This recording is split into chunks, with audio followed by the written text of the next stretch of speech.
Good morning, students. Before we jump into our reading plan this morning and we get into our devotional, I just really want to encourage you and remind you guys that next Monday we will be announcing and releasing what our plans are going to be for the summer.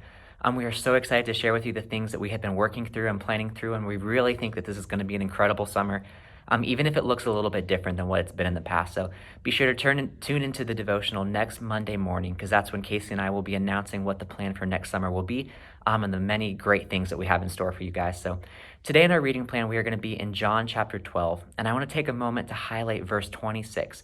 John 12:26 says, "If anyone serves me, he must follow me, and where I am, there will be my servant also. If anyone serves me, the Father will honor him." So Jesus is speaking to some Greeks who were seeking him when he tells them not to care for their life on this earth or their life in this season, but to care for their life and gain eternity.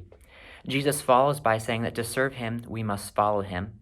To follow Jesus, we must be where Jesus is also. Whoever serves Jesus will be honored by the Father. So I don't want you guys to hear this and say that, okay, to earn salvation, I need to be serving Jesus and that my works will get me into heaven. I think we need to understand that our works are an overflow of our relationship with the Father. When we are where the Father is, when our heart breaks for the things that break his, and when we're chasing after the Father, works and serving other people should be a natural outflow of what happens when we love the Father. The first thing that comes to my mind is plant. So if you guys have been around Geyer students, every summer we go to 1, 2, or maybe even 3 different locations to serve on the different people in those communities. And we don't go to serve other communities and hope that we are going to gain or earn salvation. We go because we love those communities so much that we've decided that we want to share the gospel with them. We want to live life alongside them for a brief period of time, but we want to share the hope and the truth and the love of the gospel with them, serving others. We want to be where Jesus is, so we take Jesus to the people that don't know him.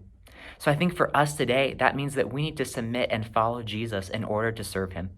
The thought that this is my life and that we can do whatever we want are far from the truth that Christ tells us all throughout Scripture. We have to recognize that our life was bought with a price and that it's not our own. To be with Jesus, we need to follow his example of servitude, sacrifice, and his love for others. Whatever role we play needs to be to glorify him. So I encourage you guys and challenge you with this morning. What is he calling you to? How are you going to be serving him throughout this weekend and throughout this next week? I know right now serving other people might look a little different, and maybe it even looks a little strange as we're separated from people, but that doesn't mean that we're not in a time when we can serve other people. I think now more than ever, we need to be encouraging one another and loving one another in this season.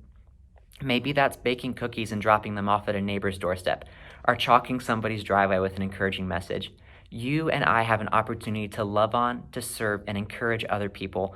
And I hope that we can take advantage of that as Geyer students and continue to share the love of Christ with those around us. I hope you guys have a great weekend and a great rest of your day. Thanks for watching.